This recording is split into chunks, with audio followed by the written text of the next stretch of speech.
And now, live from the studios of WHUC, this is Real Talk, where we get you something to talk about. Hello, and welcome to Real Talk. I'm your host, Evan Stewart. From helping prepare students for their next step in teacher education to providing development sessions to aspiring and current educators, she is a powerhouse in the teaching industry. Let's welcome Ms. Jazmine Cole, Director of the Teacher Prep Center. Let's give her a round of applause. First things first, how are you doing today? I'm doing pretty good. How are you? I'm doing amazing. Good. For those who may not know you at home, can you give us a little bit about you and your educational background? Sure. So I'm from Vicksburg, Mississippi. Born and raised. I've lived there pretty much all my life. When I graduated from high school, I did live in Florida for about 3 months because my family moved there. But came right back, went to Alcorn State University, my opinion, the best HBCU in the land. And so I went there. That's where I studied elementary education. I finished in December 2015, and I went right into the classroom after that. So imagine coming into a room full of third graders. They had one teacher when they left for Christmas. Then they had a brand new teacher when they came back from Christmas. So that's how I got started. And I've been in education ever since. And then even prior to that, I worked at a daycare and did some summer programs before then. So I've just been in education pretty much since college. Okay, can you give us a little bit more about your experience like in Florida? Sure. Hated it at first because, again, like I said, born and raised in Vicksburg, and to just kind of leave at such a transitional time. I just graduated, and the summertime is when you are hanging out with your friends one final time before going to college. Luckily, some of my same friends went to college with me. We ended up at Alcorn together. But Florida was just kind of laid back, didn't really do anything because it was a new place, didn't know anybody. Unlike my siblings, I wasn't going to school there, so just being at home. So do you feel like you developed any connections from Florida to come None down at all. None at all. I wasn't there long enough. I wish I was. So I go to visit, for holidays and stuff. My family and I will go. But it's just like going to mom and dad's house, so I'm not going to anything. I'm just going to relax, eat some good food. My dad cooks the best barbecue that there is, so I just go and I eat. I know that's right. Okay, before we talk about your current position at Hinds, can we talk about the positions that you held before into the position you are in today and how they played a big role? You want every single one of them? You don't have to. That'll be fine with me. No, I'll summarize them. But like I said, I started professionally. I started as a third grade teacher. At that time, I taught everything. And I went to school for English. I thought I wanted to be an English teacher because I love reading, I love writing, I love talking about different things. But when you're in the classroom, and especially in rural areas, a lot of times you'll find out that not every child can read. So it was a hard struggle with over 23 kids. Only a handful of them can read. So I found my passion in tutoring, working in small groups, teaching foundational reading skills, but I also found a love for teaching math. So then I moved over from teaching every subject to teaching math. And a couple of years after that, I was my school's interventionist, which means I just oversaw our system of where we were able to help students who were struggling based off teacher referrals, parent referrals, or just being diagnosed through some testing that we had done. Did that for a couple of years, taught during COVID here in Utica at the local elementary school.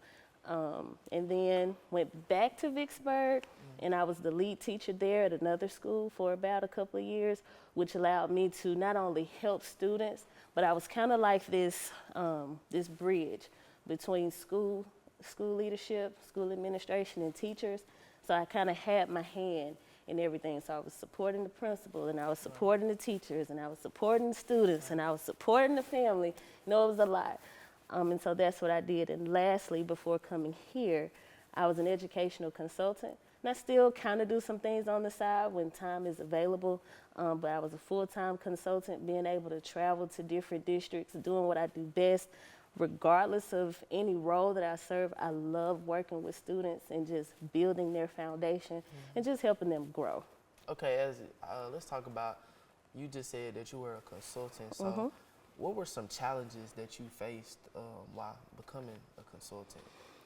The biggest thing was being okay with leaving the comfort zone.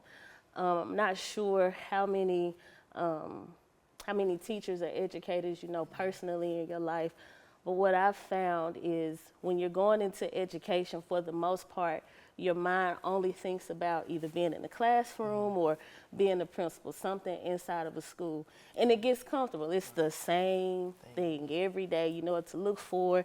You know what breaks to look for. You know the money is coming. You know, it's not one of those things. And so to take a step out of your norm that you've been doing for years and kind of live by, you know, contracts or are you doing a good job? You know, are they going to want you back? I don't know these people. I'm going into communities that I've not been in. I'm going to be here for X amount of time, then I'm going to leave. So, you know, my biggest thing is wanting to make an impact. So how do I get to measure my impact if I'm not there long enough? So that's the biggest thing. Okay. Being named the director of Teacher Prep Center is a huge accomplishment, and I congratulate you on the new job. Thank you. With this new role, can you elaborate on what all your job consists of? Sure. So in a nutshell, and you kind of hit it nail on the head in the introduction.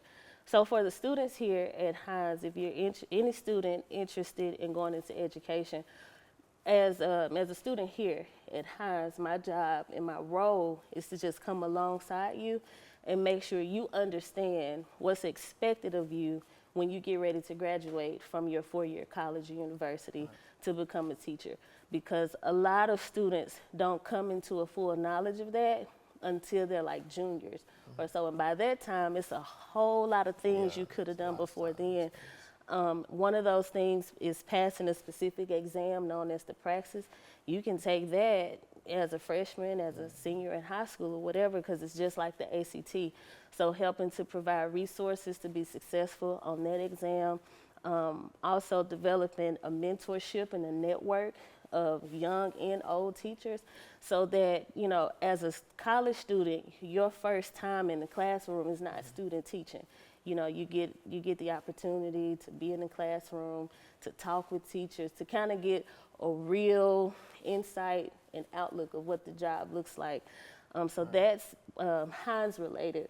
But then there's also an arm where we reach out and we support local teachers and local educators.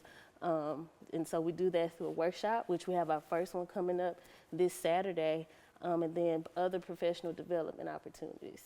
Okay, how do you feel like students can become more connected with you guys as well throughout those mentorship programs? So we're working to identify those students who are in education, but just by, you know, just reaching out if they see an event or something, like, I think I might be interested in that, because you can become a teacher and not have traditionally gone through the route. You know, if you're in CTE or something and you're welding, you might decide 5 years down the line you want to teach people how to weld. So if there's just, you know, if there's an event or something that we're doing, just like, hey, I think I might want to go to that, or I think I might be interested in hearing more about this. Because again, education is so broad. So all they just have to do is just reach out and just connect. Yep. Okay. Well, we've had an amazing time so far talking to Ms. Jazmine Cole. We are going to take a quick break, and when we come back with more information on the Teacher Prep Center, stay tuned. Real Talk will be right back after this.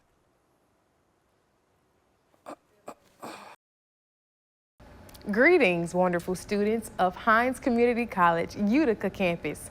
I'm Delisha Banks, a proud multimedia journalist and reporter here at WJTV 12 News. The Radio and Television Production Broadcasting Technology program at Hinds in Utica has prepared me for such a time as this. It's why I'm able to stand here today and talk to you. So if you would like to be like me someday, reporting the news and being a voice for the voiceless, make the right decision and choose Hinds in Utica and choose the Radio and Television Production and Broadcasting Technology program.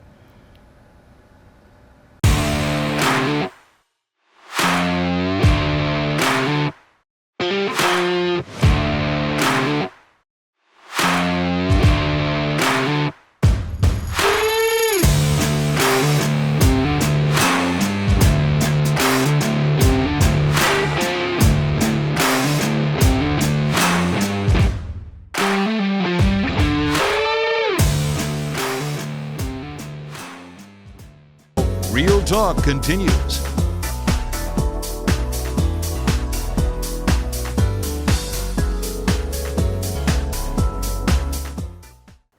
Welcome back, everyone. For those who are just now joining us, I am your host, Evan Stewart. And here I have Ms. Jazmine Cole, Director of Teacher Prep Center. I have a few more questions to ask you, Ms. Cole. Okay. How have your challenges you faced developed into becoming the woman you are today? That is a really good question. Okay. So, well, I try to simply answer it by saying I'm a it has to get done type of person. I don't negate experiences or feelings. You know, you'll hurt, you'll be angry, you'll be upset, whatever the context of the situation is. But if something has to get done, it has to get done. So challenges and obstacles, you know, you feel it, you take a moment, feel how you feel, you know, you regroup and you move forward. And so what that has done for me is made me resilient. And so the type of person I am, from a colleague to a wife to a mom and a friend, you know, I'm the person with the listening ear, because I'm going to listen to everything. I'm going to listen to, you know, how you feel and all of that. But when that's over, okay, what do we need to do to move forward? And so that's kind of how I am as a person. I'm always trying to move forward. I'm not going to be complacent. I'm not going to get stuck, you know, in one place. So I feel like that's the biggest thing I've learned from challenges, and that has shaped me.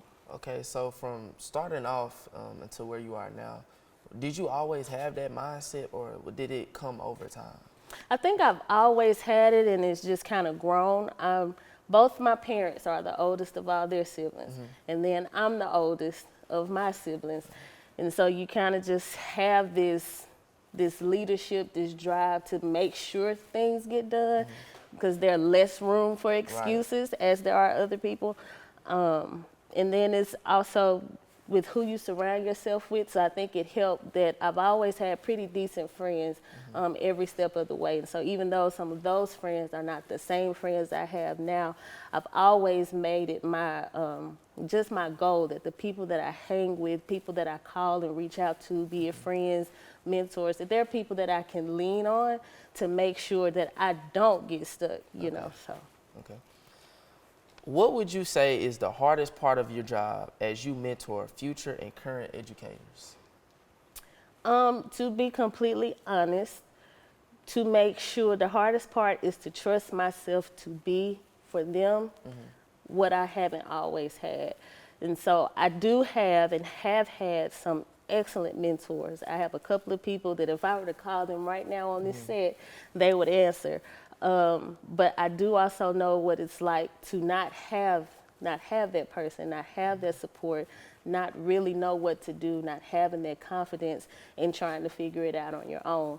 And so to trust myself, because there's this bit of wanting everything to be perfect and done right and not wanting to make a mistake, but trusting that everything that I need is already inside.